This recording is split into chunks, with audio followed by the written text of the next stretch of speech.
નમસ્કાર વિદ્યાર્થી મિત્રો, યુટ્યુબ ચેનલમાં આપનું હાર્દિક સ્વાગત છે। આજે આપણે આ વિડીયોની અંદર પાઠ 4 કયો બાળકો? ભારતનો સાહિત્યિક વારસો। જો બાળકો, હું પાઠનું નામ શા માટે વારંવાર બોલું છું કે તમને ખ્યાલ આવે કે આ સવાલ આ પાઠનો છે, બરાબર છે? એટલે પાઠ 4 ભારતનો સાહિત્યિક વારસો। અને આજે આપણે કયું સાહિત્ય ચાલે છે? પ્રાચીન ભારતીય સાહિત્ય। એના બધા જુદા જુદા ટોપિકના વિડીયો ચાલે છે। તો એમાં મહત્વનો સવાલ કયો કે ગુપ્ત યુગ એ સંસ્કૃત સાહિત્યના કાવ્ય અને નાટકનો સુવર્ણ યુગ કહેવાય છે। વિધાન સમજાવો 3 ગુણ। શું કહે છે? ગુપ્ત યુગ એ સંસ્કૃત સાહિત્યના કાવ્ય અને નાટકોનો સુવર્ણ યુગ ગણાય છે। વિધાન સમજાવો। કેમ ગુપ્ત યુગને કાવ્ય અને નાટકોનો સુવર્ણ યુગ કહેવામાં આવે છે? કારણ કે આ સમયના મહાન સંસ્કૃત સાહિત્યમાં અથવા તો સાહિત્યકારોમાં કાલિદાસ, ભવભૂતિ, ભારવી, ભર્તૃહરિ, બાણભટ્ટ, માઘ ઇત્યાદિ મહાન સાહિત્યકારો એ ગુપ્ત યુગ સમય દરમિયાન થઈ ગયા, બરાબર છે બાળકો? આ બધા મહાન સાહિત્યકારો હતા જેમને કાવ્યો અને નાટકોની શું કરી છે? રચનાઓ કરી છે। કયા કયા સાહિત્યકારો? કાલિદાસ, ભવભૂતિ, ભારવી, ભર્તૃહરિ, બાણભટ્ટ, માઘ આવા મહાન સાહિત્યકારો કયા યુગમાં થઈ ગયા? ગુપ્ત યુગમાં થઈ ગયા। આ તમામ સાહિત્યકારો ભારતભરમાં વિખ્યાત છે। કેવા વિખ્યાત છે? ભારતભરમાં। જેમાં મહાકવિ કાલિદાસ તો વિશ્વ પ્રસિદ્ધ કવિ કહેવામાં આવે છે, સાહિત્યકાર કહેવામાં આવે છે। કયા? કાલિદાસ, બરાબર છે? તો કાલિદાસ વિશે જોઈએ શું કહે છે? તો મહાકવિ કાલિદાસ પોતાની કાવ્યકલા અને ઉત્કૃષ્ટ નાટ્ય શૈલીને કારણે એ વિશ્વ પ્રસિદ્ધ બન્યા છે। કઈ બે બાબત માટે બાળકો?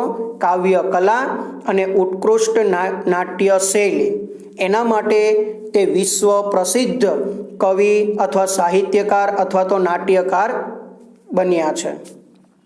તેમના ઉત્કૃષ્ટ ગ્રંથોમાં કુમાર સંભવ, રઘુવંશ, મેઘદૂત, ઋતુસંહાર વગેરે બેનમૂન ગ્રંથો કહેવામાં આવે છે। જો આ એના છે ને કાવ્યો અને મહાકાવ્યો છે, એ બે ભાગમાં વહેંચેલા છે, એક ખંડકાવ્ય અને એક મહાકાવ્ય।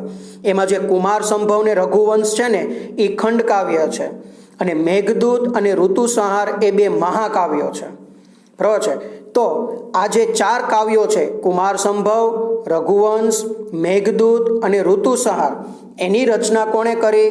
મહાકવિ કાલિદાસે કરી હતી। કોણે કરી હતી? મહાકવિ કાલિદાસે, જેના બેનમૂન ગ્રંથો કહેવામાં આવે છે। જ્યારે સંસ્કૃત નાટકોમાં અભિજ્ઞાન શાકુંતલમ, વિક્રમો વર્ષ્યમ, માલવિકાગ્નિ મિત્રમ વગેરે ઉત્તમ કક્ષાના નાટકોની રચના કરી છે, બરાબર? કયા 3 નાટકો મહાકવિ કાલિદાસે લખ્યા? અભિજ્ઞાન શાકુંતલમ, વિક્રમો વર્ષમ અને માલવિકાગ્નિ મિત્રમ। તો આ 3 મહાન નાટકોની રચના મહાકવિ કાલિદાસે કરી છે। એમાં બાળકો આ જે અભિજ્ઞાન શાકુંતલમ છે ને, તો એ અભિજ્ઞાન શાકુંતલમ એ મહાકવિ કાલિદાસનું શ્રેષ્ઠ નાટક છે। કયું? અભિજ્ઞાન શાકુંતલમ। ત્યારબાદ જોઈએ તો મહાકવિ બાણલિખિત, હર્ષચરિત અને કાદંબરીની ઉત્કૃષ્ટ સંસ્કૃત સાહિત્યની રચના કરી છે। બાણ એટલે બાણભટ્ટ, બરાબર છે? મહાકવિ બાણભટ્ટે હર્ષચરિત, એમાં જે સમ્રાટ હર્ષવર્ધનના જીવન ચરિત્રો વિશે કીધેલું છે, અને કાદંબરી, બરાબર છે? તો આ બે સંસ્કૃત સાહિત્યની રચના બાણભટ્ટે કરી છે। કોણે કરી છે? બાણભટ્ટે કરી છે। આ અરસામાં અન્ય પ્રસિદ્ધ ગ્રંથોમાં જોઈએ તો ભવભૂતિનું ઉત્તર રામચરિત, ભારવીનું કિરાતાર્જુન્યમ, વિશાખા દત્તનું મુદ્રા રાક્ષસ, શુદ્રકનું મૂચ કટિકમ અને દંડીનું 10 કુમાર ચરિત્રમ વગેરેનો સમાવેશ થાય છે. બરાબર છે. તો આજે જેટલા કાવ્યો અને નાટકો છે એ બાળકો કઈ ભાષામાં લખાયેલા છે? સંસ્કૃત ભાષામાં. અને કયા યુગમાં? ગુપ્ત યુગમાં લખાયેલા છે. અને જો બાળકો આ બધા તમને વિકલ્પ સ્વરૂપે પણ પૂછે, કયા ગ્રંથની રચના કોણે કરી છે? ભવભૂતિનું કયું? ઉત્તર રામચરિત. ભારવીનું કયું? કિરાતાર્જુન્યમ. વિશાખા દત્તનું કયું? મુદ્રા રાક્ષસ. શુદ્રકનું કયું? મુચકટિકમ. અને દંડીનું કયું? 10 કુમાર ચરિતમ.